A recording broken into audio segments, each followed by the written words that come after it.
Добрый день, меня зовут Никита Арсен, мне 7 лет, я учусь в первом классе Ангинского лицея. Я люблю читать, я читаю с 4 лет. Я хожу в Улусную библиотеку с прошлого лета. Мои любимые книги — это энциклопедии. Сегодня мы с моей семьей прочитаем якутскую народную сказку «Старуха Тал-Тал». Немного старуха накаталась, подскользнулась и грохнулась прямо на дно. Скочить сразу не сумела, а когда ребенка собралась, уже поздно было. Успела примерзнуть ко льду. Нечего делать, начала рассуждать, думать, кого бы попросить на помощь. И вот лежит она на льду и спрашивает: «Лед, лед, ты меня не отпускаешь, значит, ты силен?»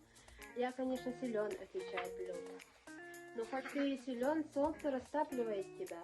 «Да, пожалуй, солнце сильнее». Тогда старуха спросила солнце: «Солнце, солнце, ты очень сильное?»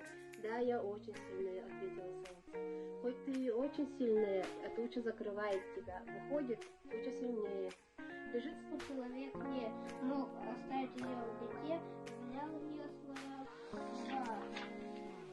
протянутую руку и вытянул старуху Тал-Тал из примерзшей к льду шубейки. Выходит сильнее всего на свете ум, светлые мысли. До свидания, спасибо за внимание.